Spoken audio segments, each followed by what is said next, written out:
থাম্বনেলের title দেখে অবাক হচ্ছেন কিভাবে মাত্র একটি ভিডিও দেখে ডাক্তার হওয়া সম্ভব? তবে আমি আপনাকে নিশ্চয়তা দিচ্ছি, এই ভিডিওটি দেখে আপনি আপনার নিজের ডাক্তার হতে পারবেন এবং আপনাকে বিভিন্ন ধরনের অসুখ থেকে বাঁচাতে পারবেন। তাই আপনাদেরকে বলবো, পুরো ভিডিওটি না টেনে শুধু দেখবেনই না, বরং ভিডিওটির প্রতিটি কথা আপনি মুখস্থ করবেন। একজন রোগী যখন আমাদের কাছে আসে তখন তার শরীরের বিভিন্ন লক্ষণ দেখে কি রোগ হয়েছে তা আমরা ধারণা করতে পারি। সেই সম্পর্কে আপনাদেরকে আজকের এই ভিডিওতে আমি জানাবো। যেমন অনেকেরই স্ট্রোক কিংবা হার্ট অ্যাটাক হয়, কিন্তু অ্যাটাক হওয়ার আগ পর্যন্ত বুঝতে পারেন না, কারণ আপনারা স্ট্রোক কিংবা হার্ট অ্যাটাকের আগে শরীরে যে সম্ভাব্য লক্ষণগুলো দেখা দিতে পারে সে সম্পর্কে জানেন না। শরীরের মাথা থেকে পা পর্যন্ত প্রতিটি অংশে বিভিন্ন সমস্যা এবং এই সমস্যাগুলো কোন সম্ভাব্য রোগের কারণে হচ্ছে তা সহজেই বুঝতে পারবেন, যেন দ্রুত ডাক্তারের কাছে যেতে পারেন। তাই আপনাদের জন্য আমি দুটি এপিসোড করছি। আমি আমাদের শরীরকে দুটি অংশে ভাগ করেছি। প্রথম অংশে আমি মাথা, চোখ, কান, নাক, মুখ, গলা এবং বুকের বিভিন্ন ধরনের সমস্যা নিয়ে কথা বলবো। যদি আপনাদের উৎসাহ পাই তাহলে পরবর্তী ভিডিওতে আমি আপনাদেরকে পেট, পিঠ, নিতম্ব, সেক্সুয়াল অর্গান এবং পায়ের বিভিন্ন ধরনের সমস্যা নিয়ে কথা বলবো। তাই আমাদের চ্যানেলটি সাবস্ক্রাইব করে কমেন্টে আপনার বিভিন্ন মতামত লিখুন। এবার আসি মাথা নিয়ে। যদি মাথার এক অংশে তীব্র ব্যথা হয় এবং সাথে শব্দ কিংবা আলো সহ্য হয় না, যদি বমি বমি ভাব থাকে, তাহলে এটি মাইগ্রেনের সমস্যা হতে পারে।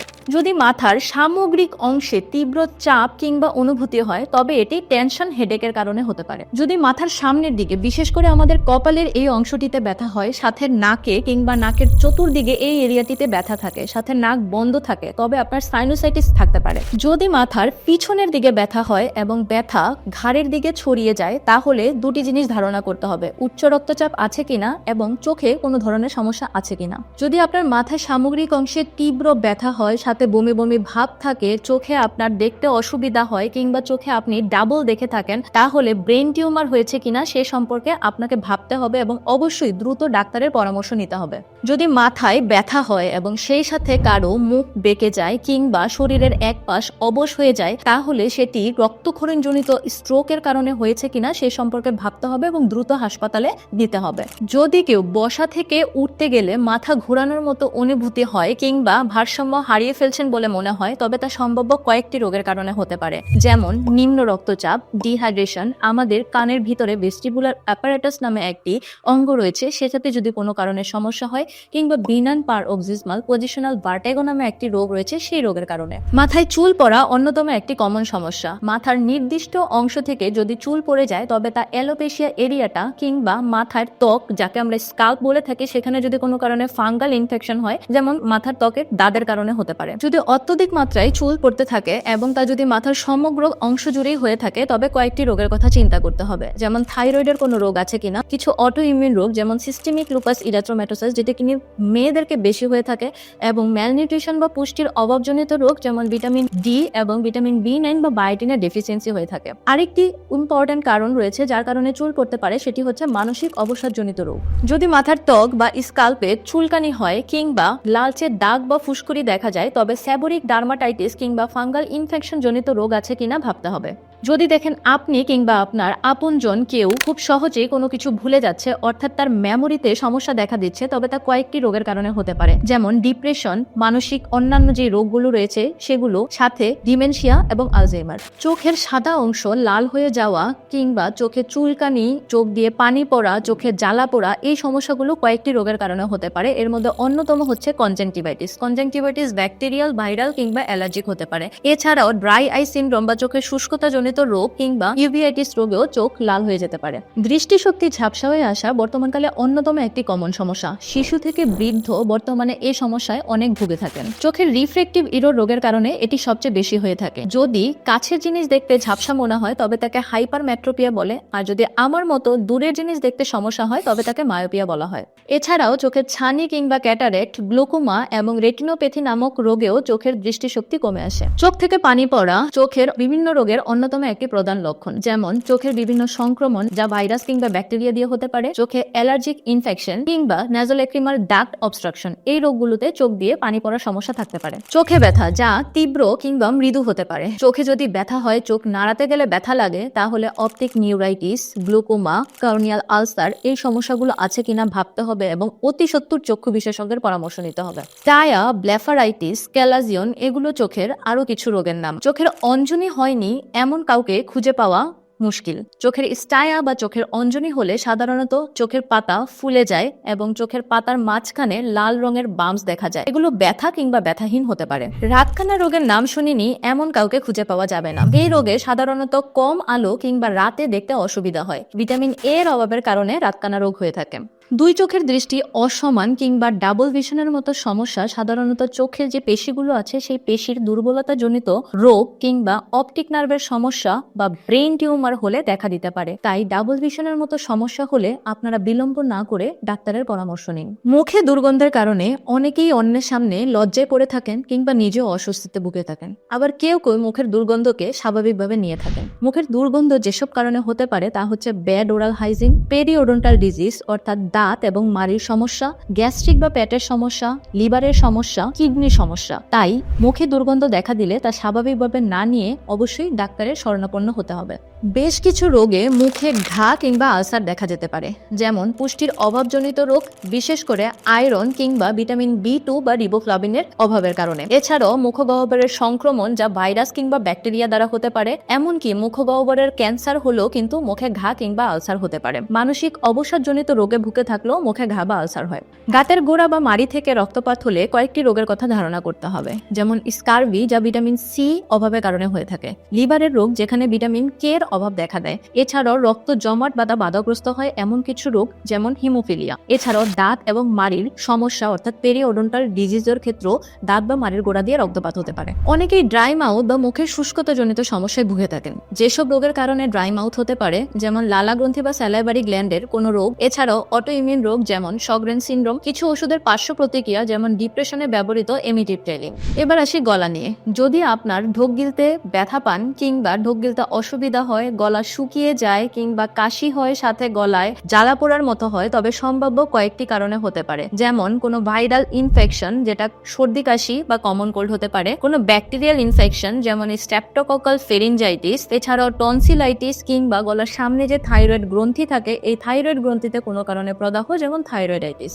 যদি হঠাৎ করে আপনি লক্ষ্য করেন যে আপনার গলার স্বর চেঞ্জ হয়ে গিয়েছে কিংবা আপনার গলার স্বর বসে গিয়েছে, তবে যে কয়েকটি সম্ভাব্য কারণ আপনার মাথায় রাখতে হবে, যেমন লেরিনজাইটিস, গলায় যে ভোকাল কর্ড রয়েছে সেখানে যদি কোনো কারণে পলিপ বা টিউমার হয়, গলায় এক ধরনের নার্ভ রয়েছে যাকে রিকারেন্ট ল্যারেঞ্জিয়াল নার্ভ বলা হয়, সেই নার্ভ বা স্নায়ুতে যদি কোনো কারণে সমস্যা হয়, গ্যাস্ট্রিকের সমস্যার কারণে যদি পেটের গ্যাস উপরের দিকে উঠে আসে যাকে আমরা গ্যাস্ট্রোইসোফেজিয়াল রিফ্লাক্স ডিজিজ বলে থাকি, এবং ফেরিনজাইটিস রোগেও আপনার গলার স্বর চেঞ্জ হয়ে যেতে পারে। যদি গলার একটি নির্দিষ্ট অংশ ফুলে যায় যা ব্যথা কিংবা ব্যথাহীন হতে পারে, তবে কয়েকটি সম্ভাব্য রোগ হলো থাইরয়েড সমস্যা যেমন গলগণ্ড রোগ, লিম্ফ নোড বা লসিকা গ্রন্থির সমস্যা, এছাড়াও সিস্ট কিংবা টিউমার। খাবার গিলতে অসুবিধা হলে কিংবা ব্যথা হলে বা খাওয়ার পর কোনো কিছু গলায় আটকে আছে এমন অনুভূত হলে কয়েকটি সম্ভাব্য রোগের জন্য এমনটি হতে পারে, যেমন আমাদের যে খাদ্যনালী রয়েছে সেই খাদ্যনালীতে যদি কোনো কারণে প্রদাহ হয় যাকে আমরা ইসোফেজাইটিস বলে থাকি, যদি পেটের যে অ্যাসিড আছে সেটি উপরের দিকে উঠে যায় যাকে গ্যাস্ট্রিক রিফ্লাক্স ডিজিজ বলা হয়, এছাড়াও গলায় যদি কোনো কারণে টিউমার হয়ে থাকে তবে এই সমস্যা হতে পারে।